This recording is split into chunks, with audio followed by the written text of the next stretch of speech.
Halo semuanya, Assalamualaikum, salam sejahtera untuk kita semua. Kembali lagi bersama aku Rizky. Di podcast ini kita akan mendengarkan tentang argumen, pendapat, dan sudut pandang dari seseorang yang biasa aja, namun ia adalah seseorang yang merasa tahu. Kita sebut saja dia Mr. Sok Tahu. Kali ini kita masih membahas tentang mengenal diri part 3. Jadi Mister, siapa diri kita sebenarnya? Oke. Jadi pertanyaan itu mungkin apa kita sering dengar orang bertanya siapa kita. Ada nggak orang yang bertanya sama Rizky, siapa kamu Rizky? Mungkin orang akan jawab spontan, saya adalah manusia. Banyak manusia, semua juga manusia. Iya Kan? benar. Jadi sebenarnya harus ada satu jawaban yang jawaban itu nggak boleh sama gitu, nggak boleh sama dengan siapapun di muka bumi ini. Karena kita adalah kita. Kalau kita review ke part 1 dan part 2, ini kan kita naikkan level ketiganya. Level 3 itu kita mungkin lebih kepada mengenal diri secara sosial ya. Jadi ketika ada yang bertanya tentang siapa kita harus benar-benar menjawabnya dengan keyakinan dan percaya diri kalau secara sosial.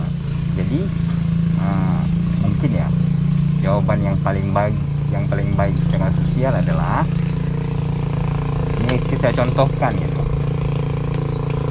Rizky harus berani menjawab dengan percaya diri yang sangat tinggi, itu bahwa saya adalah, coba bilang, saya adalah seorang anak. Coba jawab. Saya adalah seorang anak Dari seorang ibu yang bernama Nursima. Saya adalah seorang anak dari ayah yang bernama Mukhtaruddin. Saya adalah seorang adik dari abang. Saya adalah seorang adik dari abang Randa, Ai, dan Agus. Oke, kalau Rizky punya adik juga harus sebutkan kalau saya adalah seorang abang dari adik yang bernama. Kalau Rizky udah menikah, ya Rizky harus menyebutkan kalau saya adalah seorang suami dari istri yang bernama.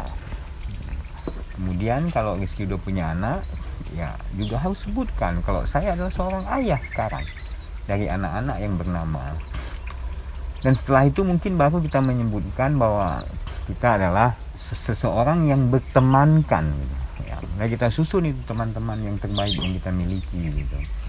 Nah, terus kita bekerja di mana gitu kan. Kan sederhana sebenarnya kan. Sederhana. Jadi Rizky udah tahu kalau Rizky itu anak mama, anak ayah kan gitu kan. Jadi gimana ilmunya?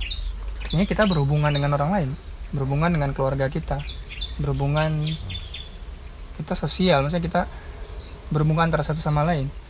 Di sebelumnya saya menyebutkan bahwa kita harus benar-benar paham makna ilmu dan pengetahuan. Itu dia tadi, ketika ada satu pengetahuan yang kita ketahui, maka kita harus bisa mengambil ilmu dari pengetahuan itu. Jadi dari pengetahuan ini tadi sebenarnya ilmunya adalah di urutannya.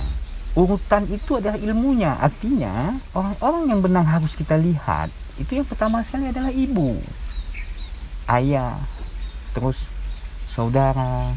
Kan banyak kita lihat sekarang ketika ada orang yang misalnya nih baru dia menikah, dia udah kenal istrinya, dia udah lupa sama ibunya. Misalnya saya nih, waktu belum punya anak, itu pulang kerja cium istri gitu kan. Tapi begitu udah punya anak, saya nggak cium istri, saya cium anak saya. Itu nggak tahu diri, itu masalah itu. Kenapa? Masalah, pasti si istri akan sedih. Loh, kenapa saya nggak dicium lagi gitu. Walaupun dia nggak nyebutin, paling malamnya mungkin agak aneh tingkahnya kan gitu. Dan mungkin bagi yang udah menikah akan paham itu. Jadi urutan ini sangat penting. Jadi di dunia ini, kalau kita benar-benar menjadi orang yang tahu diri, itu yang pertama yang harus kita lihat adalah ibu kita, ibumu. Jadi kalau kita tanya sekarang sama orang yang mengerti dengan agama, apa yang dia cari?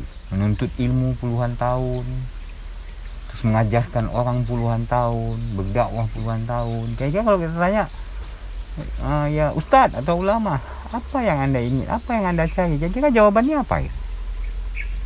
Kalau Rizky nangkepnya lebih ke kebahagiaan ibu. Nah, ulama itu pasti menjawab dia mencari ridho sang pencipta. Oh, Benar nggak?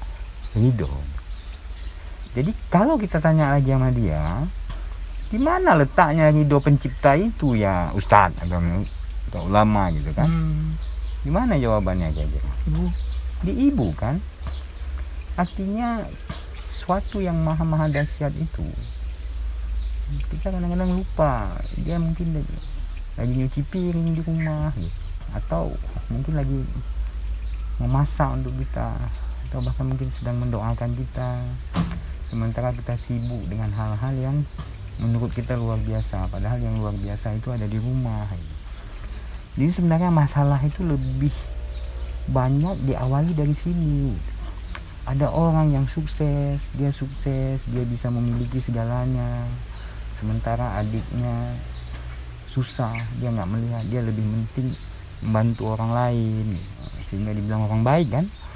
Nah, kalau kita bantu saudara nggak ada yang bilang baik gitu. Karena adik kita dia nggak akan ngomong sama orang, malu dia kalau dibantu sama abangnya gitu kan. Nah, jadi itu yang harus benar-benar dipahami dan dimengerti, bahwasannya orang yang benar-benar tahu dirinya, dia tahu urutan itu gitu. Dia tahu sekali urutan itu, dan mudah-mudahan dengan pencipta dia nggak akan bermasalah dengan hidupnya. 4-3 itu Ki. Oke, berarti lebih ke ya kita ingin mencari ridho di dunia ini, padahal letak ridhonya itu ada di ibu kita. Iya, di ibu. Padahal jawabannya sedekat itu bang. Dekat itu. Terus itu tadi yang jangan lupa urutan. Ilmu daripada pengetahuan yang di level sosial ini adalah urutan. Yang mana yang harus kita dahulukan. Jangan sampai kita dibilang orang yang nggak tahu diri. Gitu. Benar. Oke. Sepakat? Sepakat. Boleh pakai, boleh enggak. Oke, terima kasih buat Mister. Dan dari argumen tadi, pendapat tadi, sudut pandang tadi, kalau teman-teman setuju dan kalau teman-teman merasa itu benar, semoga bermanfaat. Dan kalau memang itu salah, ya namanya juga sok tahu. Oke, mungkin itu saja dari kita kali ini. Ditunggu podcast selanjutnya masih di Mister Sok Tahu. Terima kasih. Assalamualaikum.